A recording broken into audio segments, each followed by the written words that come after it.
Hi guys, you're welcome to another episode of Mailbox. My name is Adeshion and with me is Olawale.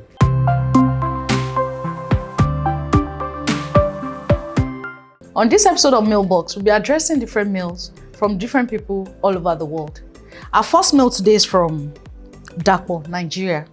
Dapo says, my ex-wife won't let go and now my daughter's paying the price.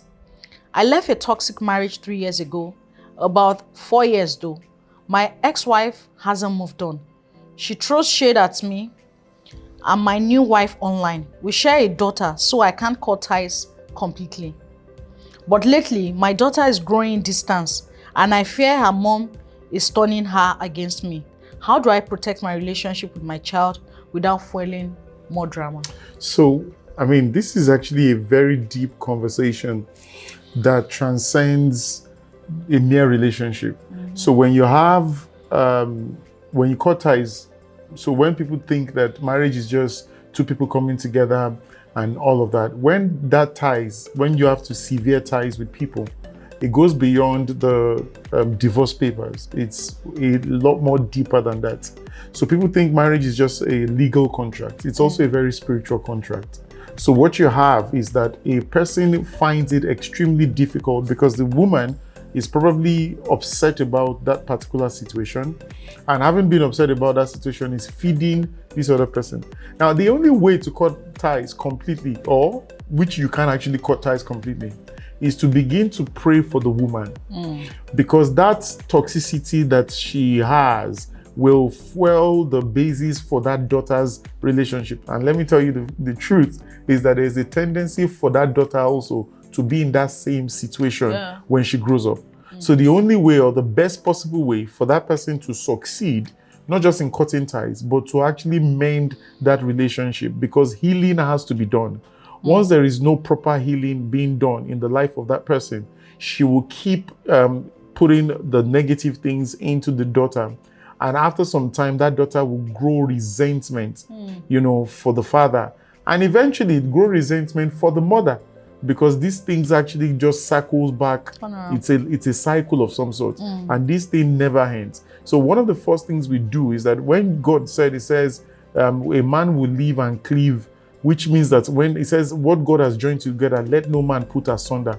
Once there is that asunder, if you don't properly pray for the healing process to be complete, you'll have that circus going on, and it might be on an ending sometimes. In fact, this is how patterns are being drawn. This is how lineage transfer, certain type of behavioral pattern to the next person. Okay. So in addition to what Wale has said, so from what she said, she throws shades at me and my new wife online. So for people that are very dramatic, most of the time, I think you should just let them be.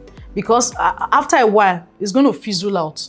Because you can't begin or you can't continue with a certain energy for a longer period of time. In fact, the more you tend to respond to whatever drama she's pulling in, the more she would actually feel she's making an effect. Don't forget that you already have a child together.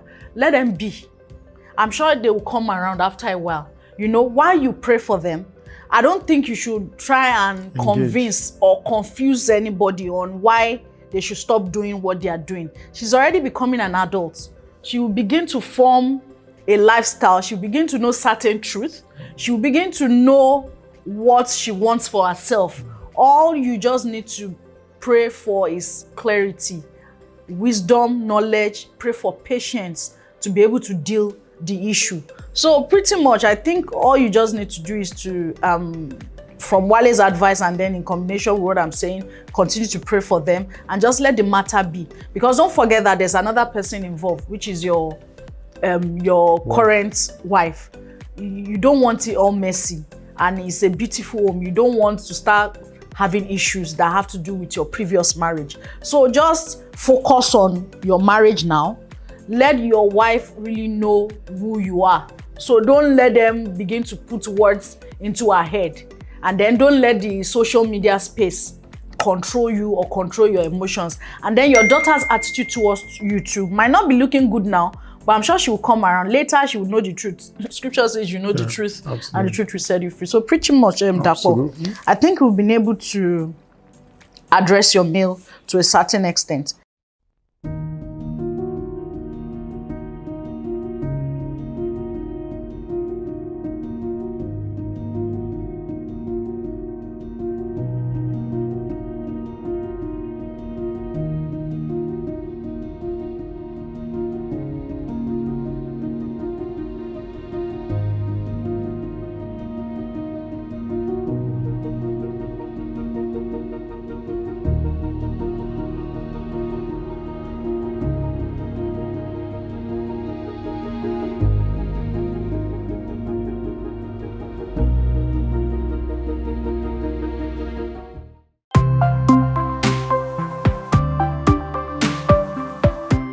That will take us to our next mail. The next mail is from Promise from Kenya.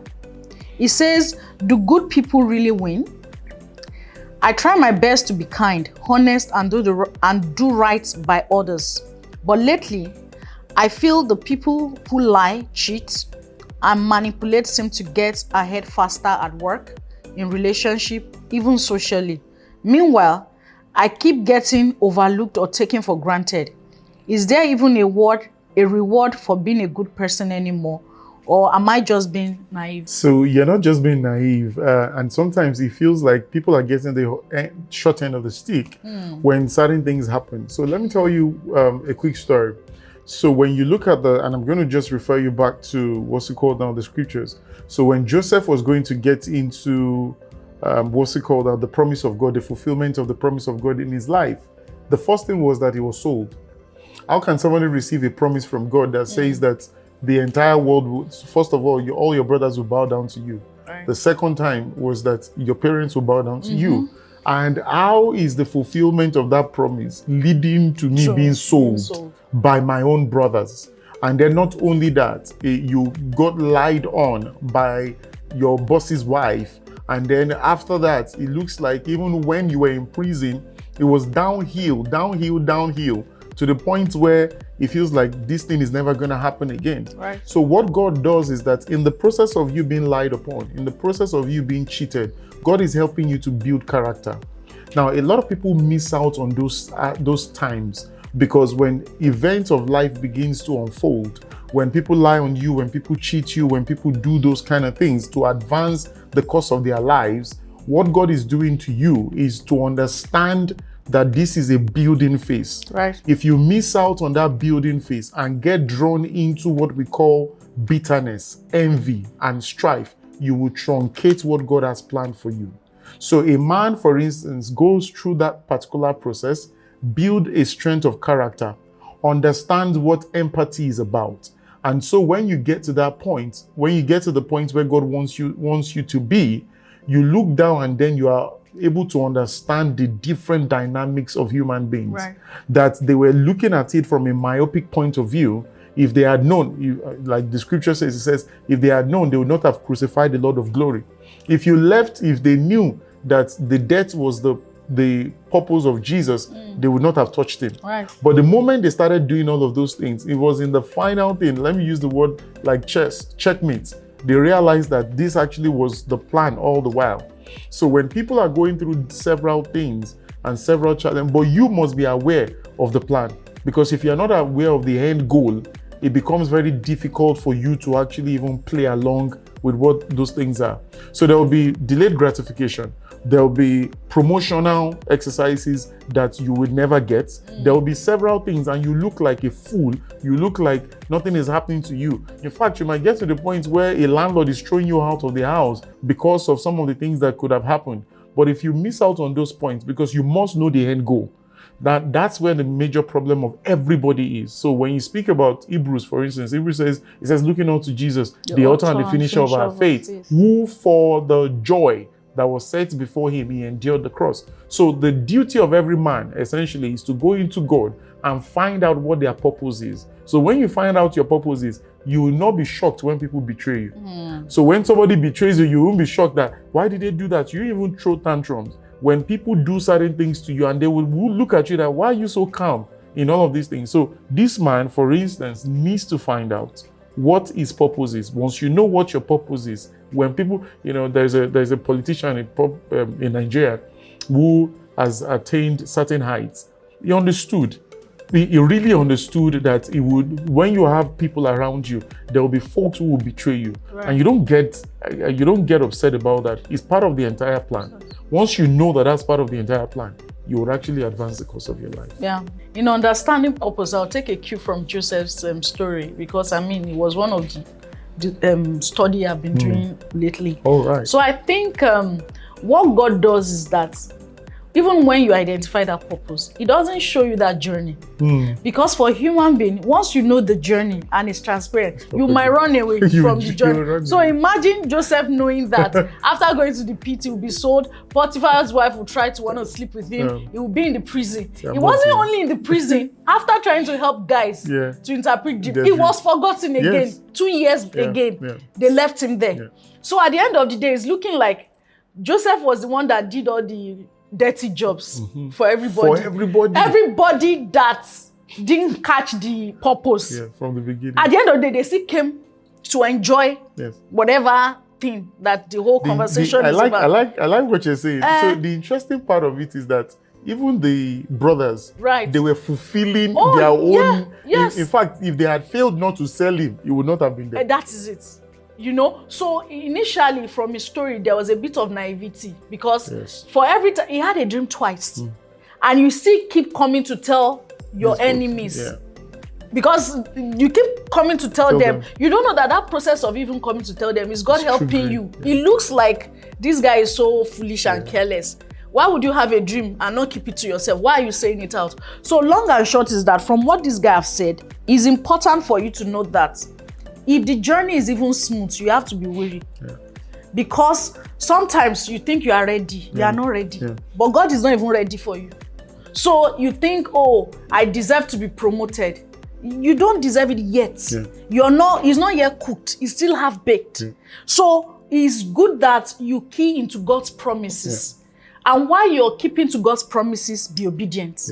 Because that's the most important part. So, because 2 wrongs will never make a right. Absolutely. So if they are taking you for granted, if they are not giving you what you deserve, if it doesn't look like it's looking good, God is not ready. When he's ready, so there's a reward for doing good. Don't ever think at any point in time, would you ever think there's no reward for being a good person? So being the good person that you are, continue to hold on onto the promises of God, and you definitely see the results. So I think promise, we've been able to address your mail to a certain extent.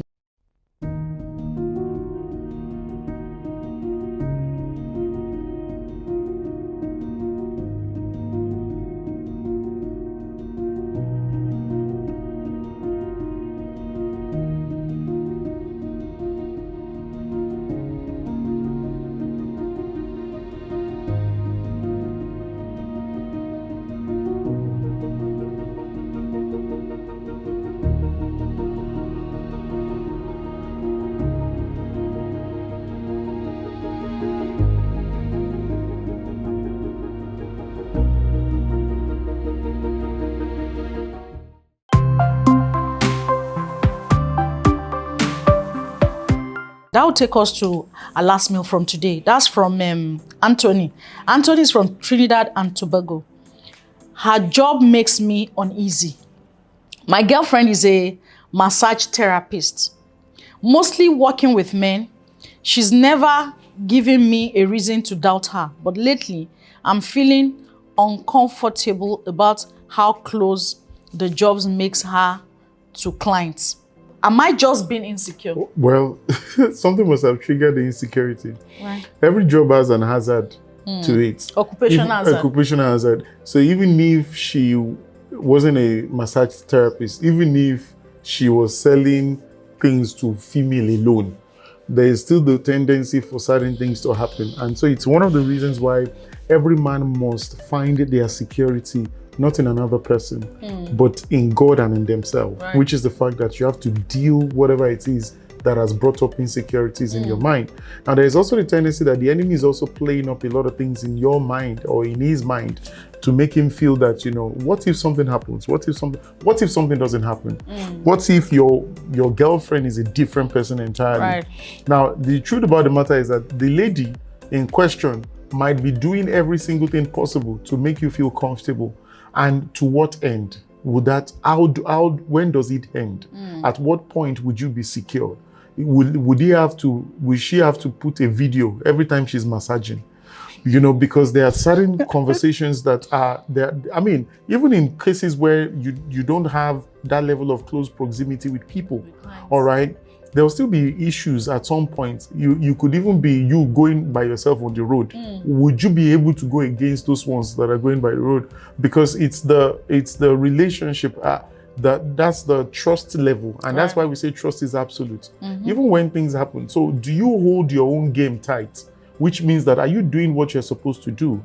Can you give her what anybody would not be able to give to her? And I'm not talking money now, because everything usually for most people boils down to money. But that's not how the brain of a woman works. So to some extent, he's got to deal with the insecurity. Whether it's massage therapy, whether it's selling sweets, whether it's doing keke na pep, whatever it is that you're doing, there will always be that particular issue. And that security must only be, for him. And I'm going to end with this, Jude chapter 1:24 speaks about it. It says, he prayed a particular fantastic prayer. It says, unto him who is able to keep us from falling. Even you, that you are insecure, are you sure that you're also firm in your own space? Okay. Anthony, you said my girlfriend is a massage, so she's even your girlfriend. What I'm seeing is, I think you process a lot of things on your head.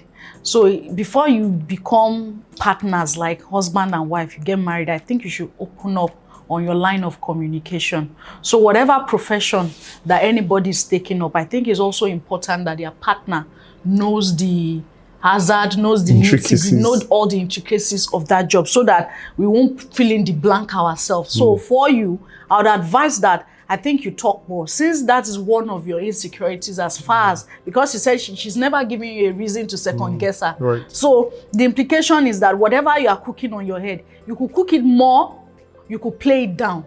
So it's a function of how open you are. So I would advise that you speak to her on certain things. So how does if there are clarity, so how does it work? You could even come for a session, or you could actually go for a session with another female therapist and see if you can get across. Exactly, if it's easy to just whether they will not kill him. So because for all you care, a customer relationship might just be top notch, I mean, of course, it's quite competitive. It's a competitive world. So you have to keep close with a client. However, if you are now having, as a boyfriend, if you're already having that unrest in your mind about her relationship with the client, I think it's better you also learn more about that job, because what you don't know, you will just be saying what is not. So the earlier you talk to her about it, the better, instead of building up different permutation and premises on your head. So pretty much, Anthony, I think we've been able to address your mail.